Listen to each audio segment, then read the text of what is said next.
ചെങ്ങന്നൂരിൽ നിന്നും മാവേലിക്കരയിലേക്ക് സർവീസ് നടത്തുന്ന അനീഴം സ്വകാര്യ ബസ്സിലെ ഡ്രൈവർ മുഹമ്മദ് അർഷാദ് ബസ് പെട്ടെന്ന് ചവിട്ടി നിർത്തി. റോഡരികിൽ ആൾക്കൂട്ടം കണ്ടാണ് ബസ് നിർത്തിയത്. 2 കുഞ്ഞുങ്ങളുമായി അവിടെ നിന്നിരുന്ന സ്ത്രീ പെട്ടെന്ന് മയങ്ങി വീണു. അപസ്മാരബാധിതയായ സ്ത്രീയെ എത്രയും പെട്ടെന്ന് ആശുപത്രിയിലേക്ക് എത്തിക്കണം. ഡ്രൈവർ മുഹമ്മദ് അർഷാദ് ഡ്രൈവർ സീറ്റിൽ നിന്നും ചാടിയിറങ്ങി റോഡ് ക്രോസ് ചെയ്ത് ആൾക്കൂട്ടത്തിനടുത്തേക്ക് ഓടിച്ചെന്നു. കണ്ടക്ടർ സുരേഷും പുറകെ ചെന്നു. യുവതിയെ ആശുപത്രിയിലെത്തിക്കാൻ മറ്റു വാഹനങ്ങൾക്ക് കൈകാണിച്ചെങ്കിലും ആരും തയ്യാറായില്ല. ബസ്സിൽ യുവതിയെ കയറ്റി ഡ്രൈവർ മുഹമ്മദ് അർഷാദ് മാവേലിക്കര താലൂക്ക് ആശുപത്രിയിലേക്ക് ബസ് പരമാവധി വേഗത്തിൽ വിട്ടു. ബസ്സിലുണ്ടായിരുന്ന യാത്രക്കാരായ 2 സ്ത്രീകൾ യുവതിക്ക് പ്രഥമ ശുശ്രൂഷ നൽകി. മറ്റ് യാത്രക്കാരും ഇവർക്ക് തുണയായി. യുവതിയെ ആശുപത്രിയിൽ എത്തിച്ച ശേഷം അനിഴം ബസ് മടങ്ങി. ലാസ്റ്റ് ട്രിപ്പായിരുന്നു. ട്രിപ്പ് മുടങ്ങുമോ എന്നൊന്നും ചിന്തിച്ചില്ല. ആ സഹോദരിയെ എത്രയും പെട്ടെന്ന് ആശുപത്രിയിൽ എത്തിക്കണം, അത് മാത്രമേ മനസ്സിലുണ്ടായിരുന്നുള്ളൂ. ഡ്രൈവർ മുഹമ്മദ് അർഷാദ് പറഞ്ഞു. നമ്മളെ ലാസ്റ്റ് ട്രിപ്പ് ഇങ്ങോട്ട് ഹരിപ്പാട് പോയിരുന്നു. പോയപ്പോഴത്തേക്കും ആൾക്കാർ കൂടി അവിടെ നിൽക്കുന്നു റോഡ് സൈഡിൽ. ഇപ്പൊ ഒരു ചേച്ചി അവിടെ ഫിക്സ് വന്ന പോലെ കിടക്കുന്നു. ഇപ്പം 2 പിള്ളേരെടുക്കുന്നു. നമ്മുടെ അപ്പം വണ്ടിക്കകത്തപ്പോഴത്തേക്കും ഒരു സ്പെയർ സാധനം വെച്ചിട്ടുണ്ടായിരുന്നു, ഒരു കമ്പി ഇരിപ്പുണ്ടായിരുന്നു. അതുകൊണ്ട് ഞാൻ അവർക്ക് ഇട്ട് കൊടുത്തു. അത് ചേട്ടന് കയ്യിലോട്ട് കൊടുത്തു. ചേട്ടൻ ഇത് കൊടുക്കാൻ പറഞ്ഞു. എടുത്ത് വെള്ളം എടുത്തുകൊണ്ട് ഞാൻ ചാടി ഇറങ്ങി. അപ്പം കുറേ കണ്ടക്ടറും വന്നു. എനിക്കിപ്പോൾ 2 വണ്ടി കൈ കാണിച്ചത്. അവർ പറഞ്ഞു ഒരാൾ ഓൺ ഡ്യൂട്ടിയില്ല, കൊണ്ടുപോകാൻ പറ്റത്തില്ല. വേറെ ആളെ നോക്കിയപ്പോഴും പറ്റത്തില്ല എന്ന് പറഞ്ഞു. ഞാൻ പറഞ്ഞു അവിടെ നിന്നോട് പറഞ്ഞു ഞാൻ വണ്ടി കയറ്റി നമുക്ക് എന്നെ കൊണ്ടുപോകാൻ പറഞ്ഞു. അങ്ങനെ എന്നെ കയറ്റിക്കൊണ്ടുപോകാം. നാളെ നമുക്കും ഈ അവസ്ഥ വരാം. റോഡരികിൽ കിടന്നത് കൂടപ്പിറപ്പ് പോലെയേ തോന്നിയുള്ളൂ. നാളെ നമുക്ക് ഈ ഒരു അവസ്ഥ വരും എന്ന് പറയാൻ പറ്റത്തില്ലല്ലോ. ഇപ്പൊ നമ്മുടെ കൂടപ്പിറപ്പ് കിടക്കുന്നത് നമുക്കൊരു ചിന്ത വന്നു, നമ്മൾ എടുത്തുകൊണ്ട് പോകും. ട്രിപ്പ് പൊട്ടിയാൽ പൊട്ടട്ടെ, ആളെ ആശുപത്രിയിൽ എത്തിക്കാൻ കഴിഞ്ഞല്ലോ എന്നായിരുന്നു ബസ് മുതലാളി പറഞ്ഞതെന്നും മുഹമ്മദ് അർഷാദ് പറഞ്ഞു. ട്രിപ്പ് പൊട്ടിയാൽ പൊട്ടി, കുഴപ്പമില്ല. നിങ്ങളെ ചെയ്യാൻ പറ്റുന്ന നമ്മൾ സഹായം ചെയ്തു കൊടുക്കുക. ഇപ്പം മാനേജറായാലും നിങ്ങളുടെ ഓണേഴ്സ് ആയാലും ഗോപേഷണ്ണായാലും ഗിരീഷണ്ണൊക്കെ ആയാലും അവർക്ക് കുഴപ്പമില്ല. ട്രിപ്പ് ആയാലും ട്രിപ്പ് പൊട്ടി, നമ്മളെ കൊണ്ട് പറ്റുന്നത് സഹായം നമ്മൾ മറ്റുള്ളവർക്ക് ചെയ്തു കൊടുക്കുക. ആശുപത്രി ലക്ഷ്യമാക്കി പോകുമ്പോൾ ആ സഹോദരിക്ക് ഒന്നും പറ്റല്ലേ എന്നായിരുന്നു മനസ്സിൽ പ്രാർത്ഥന. ഒന്നും പറ്റരുത്, ഒരു ഫിക്സോ അല്ലെങ്കിൽ ചെറിയ എന്തെങ്കിലും മുറിവോ കാര്യങ്ങളെ വരാവുള്ളൂ, അല്ലെ വേറൊന്നും വരല്ലേ നമ്മൾ പ്രാർത്ഥിക്കുന്നു. ഡ്രൈവർ കട്ടയ്ക്ക് കൂടെ നിന്നത് കൊണ്ടാണ് യുവതിയെ പെട്ടെന്ന് ആശുപത്രിയിൽ എത്തിക്കാൻ കഴിഞ്ഞതെന്ന് കണ്ടക്ടർ സുരേഷ് പറഞ്ഞു. ഓടിച്ചോളും, അറിയാം, ഓടി നിൽക്കുമെന്ന് അറിയായിരുന്നു.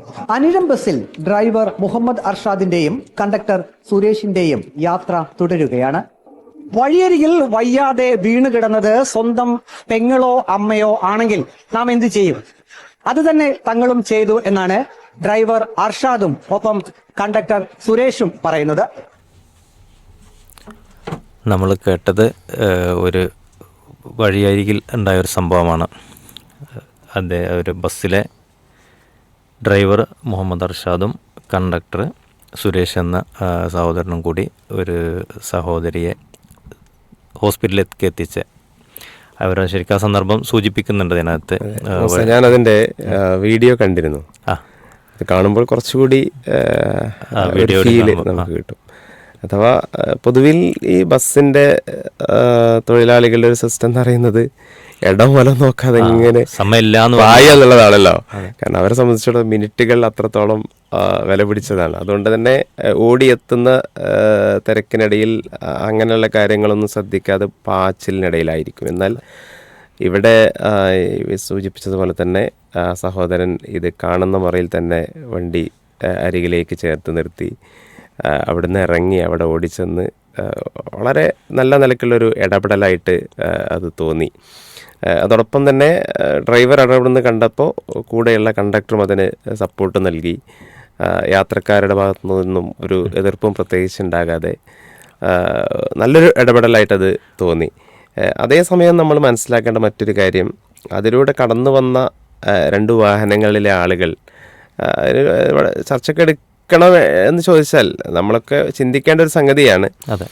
കാരണം ഇതിൻ്റെ ഒരു തലവാചകം തന്നെ എൻ്റെ കൂടപ്പിറപ്പാണെങ്കിൽ എന്തായിരിക്കുമെന്ന ചിന്തയാണ് എന്നെ ഇതിനെ പ്രചോദിപ്പിച്ചത് എന്നാണ് ഡ്രൈവർ പറയുന്നത്.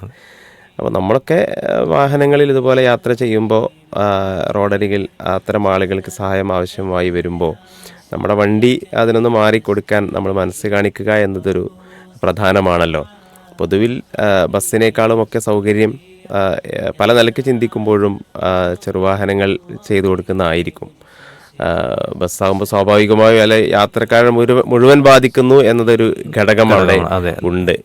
മറ്റേത് ആ ഒരു കാറിലെ 1-2 വ്യക്തികളെ മാത്രമായിരിക്കും ഒരു പക്ഷേ അത് ബാധിക്കുന്നത്. പ്രയാസം വരുന്നത്. അതെ അതെ. എന്തായിരുന്നാലും ആ ഒരു ഘട്ടത്തിൽ ഒന്നും നോക്കാതെ തന്നെ ആ ഒരു വിഷയത്തിൽ ഇടപെട്ട് ആ ഒരു സഹോദരിയെ ഹോസ്പിറ്റലിൽ എത്തിക്കാൻ കാണിച്ച ഒരു മനസ്സ് തീർച്ചയായും വളരെയധികം ശ്ലാഘനീയമാണ്, മറ്റുള്ളവർക്ക് മാതൃകാപരമാണ് എന്നാണ് അതുമായി ബന്ധപ്പെട്ട് തോന്നിയത്. നിങ്ങൾ സൂചിപ്പിച്ച പോലെ തന്നെ എല്ലാവരും തിരക്കിട്ടോട്ടത്തിലാണ്. നമുക്കറിയാം, റോഡിലേക്ക് ഇറങ്ങിക്കഴിഞ്ഞാൽ വാഹനങ്ങളിൽ പോകുന്ന, കാറിൽ പോകുന്നവർ, ബൈക്കിന് പോകുന്ന ആളാണെങ്കിൽ, ഈവൻ ബസ്സുകാരാണെങ്കിലും സമയമില്ല എന്നുള്ള രീതിയിൽ. കാരണം ഒന്ന് നമ്മൾ ബ്ലോക്ക് കാര്യങ്ങളൊക്കെ കഴിഞ്ഞ് ഉദ്ദേശിച്ച സമയത്തിന് നമ്മൾ ഉദ്ദേശിച്ച സ്ഥലത്ത് എത്താൻ വേണ്ടിയിട്ടാണ് ഇവർ കടന്നു പോകുന്നത്. അതിനിടയ്ക്ക് ഇദ്ദേഹത്തിന് യാതൊരു കാര്യമില്ല, നിർത്തേണ്ട ആവശ്യമില്ല സത്യം പറയുകയാണെങ്കിൽ. പക്ഷേ ആൾക്കൂട്ടം കണ്ടു, അദ്ദേഹം ബ്രേക്ക് ചവിട്ടി ഓടിച്ചെന്നു, എന്താ വിഷയം നോക്കി. അപ്പോൾ കൂടെയുള്ള കണ്ടക്ടർ വന്നു നോക്കി. നമുക്കതിനകത്ത് പറയുമ്പോൾ മനസ്സിലാക്കാൻ കഴിയുന്നുണ്ട്. അപ്പോൾ ആളുകളുടെ നന്മയാണ് മനസ്സിനകത്തുള്ളത്. കാരണം ഇപ്പോൾ നമ്മൾ തിരുമൊഴികളിൽ പറഞ്ഞ പോലെ തന്നെ മറ്റൊരാളെ സഹായിക്കാനുള്ള ആ ഒരു മെൻറ്റാലിറ്റി ഇത് കാണുമ്പോൾ ഒരു പക്ഷേ എന്താ സംഭവം എന്ന് പറഞ്ഞാൽ മിണ്ടാതെ ആൾക്ക് പോവാം. എന്നിട്ടും അയാൾ വാഹനങ്ങൾ കൈ കാണിച്ച് അവരാരും നിർത്തുന്നില്ല. അപ്പം സ്വന്തം വണ്ടി, ഇനി അത് ട്രിപ്പ് മുടങ്ങിയാലും വേണ്ട, ട്രിപ്പ് മുടങ്ങാൻ അവരെ പേയ്മെൻറ്റിന്, അവരെ ക്യാഷിനെയാണ് ബാധിക്കുക അല്ലേ. ഈ കളക്ഷൻ അനുസരിച്ചാണ് അവർക്ക് പേയ്മെൻറ്റ് കിട്ടുകയെന്നാണ് നമ്മൾ വിശ്വസിക്കുന്നത്. പിന്നീട് അതിൽ കൂട്ടിച്ചേർത്ത് അവരുടെ ബസ്സിൻ്റെ മുതലാളിയും അതിനെ അപ്രിഷ്യേറ്റ് ചെയ്തു എന്നുള്ളതാണ്. അത് കുഴപ്പമില്ല, എന്നാലും നിങ്ങളത് അവരെ കൊണ്ടുപോയത് ട്രിപ്പ് പൊട്ടിയാലും കുഴപ്പമില്ല, അതെ, നന്നായി എന്നുള്ളതാണ്. അപ്പോൾ വളരെ നല്ല മനസ്സിൻ്റെ ഉടമകളാണ് എന്ന് ഇവർ നമുക്ക് മനസ്സിലാക്കാം. അതുപോലെ ഇത്തരം സന്ദർഭങ്ങളൊക്കെ നമ്മളും യാത്ര ചെയ്യുന്ന ആളുകളാണ്, നമുക്ക് അനുഭവിക്കാം, ഇങ്ങനത്തെ സാഹചര്യങ്ങൾ ഉണ്ടാവാം. അപ്പോൾ മറ്റൊരാളുടെ സഹായം കിട്ടിയിരുന്നെങ്കിൽ നമ്മൾ ഇരുന്ന് ആഗ്രഹിച്ചു പോകും. അപ്പോൾ എന്തായാലും ഇത്തരം ഇടപെടലുകൾ നടത്താൻ നമുക്കെല്ലാം സാധ്യമാകട്ടെ. ഇത്തരം ഇടപെടലുകൾ നടത്തുന്ന ആളുകൾക്ക് അർഹമായ പ്രതിഫലം കിട്ടട്ടെ എന്നുകൂടി പ്രാർത്ഥിക്കുന്നു. ഇൻഷാ അല്ലാഹ് നമ്മൾ ഫീഡ്ബാക്കുകൾ, ഇതുമായി ബന്ധപ്പെട്ട ഫീഡ്ബാക്കുകൾ വരുന്നുണ്ട്. അതുപോലെ തിരുമൊഴികൾ കേട്ടപ്പോൾ ഉണ്ടായ ഒരു ചിന്ത അല്ലെങ്കിൽ ഒരു അനുഭവത്തെക്കുറിച്ച് സുഹൈൽ എം വളവന്നൂർ എന്ന് എഴുതിയിട്ടുണ്ട്. അദ്ദേഹം പറയുന്നത്, അസ്സലാമു അലൈക്കും വറഹ്മത്തുള്ളാ. ഇന്നത്തെ തിരുമൊഴികൾ കേട്ടപ്പോൾ ഉത്തർപ്രദേശിലെ അലിഗറിൽ വെച്ച് അസുഖബാധിതനായി ICUവിൽ അഡ്മിറ്റായപ്പോൾ ഈജിപ്തുകാരനായ സുഹൃത്ത് എൻ്റെ അസുഖം മാറാൻ വേണ്ടി നോമ്പ് നോറ്റിരുന്നതായി പിന്നീട് അസുഖം ഭേദമായതിനു ശേഷം ഞാൻ അറിഞ്ഞത് ഓർമ്മ വന്നു. പടച്ചോൻ ആ സുഹൃത്തിന് അർഹമായ പ്രതിഫലം നൽകട്ടെ എന്നുള്ളതാണ്.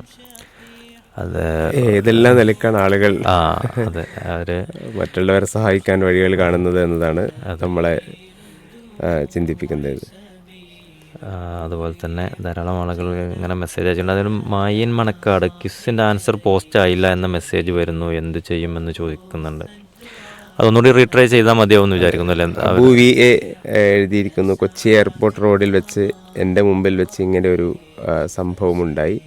വണ്ടി നിർത്തി അവർക്ക് വേണ്ട സഹായം നൽകിയെന്ന് ആ ഒരു ശ്രോതാവ് തൻ്റെ അനുഭവം ഇവിടെ പങ്കുവച്ചിട്ടുണ്ട്. മാഷാ അല്ലാഹ്. അതെ, ധാരാളം നമുക്ക് കാണാൻ കഴിയുന്നതാണ്. ഈ റോഡുകളിലൊക്കെ ആക്സിഡൻ്റായി കിടക്കുന്ന ആളുകൾ സഹായിക്കുന്ന ഒരുപാട് ആളുകൾ ഓടിക്കൂടി അവരെ സഹായിക്കുന്നവരുണ്ട്. എന്നാൽ ചില ആളുകളെങ്കിലും അത്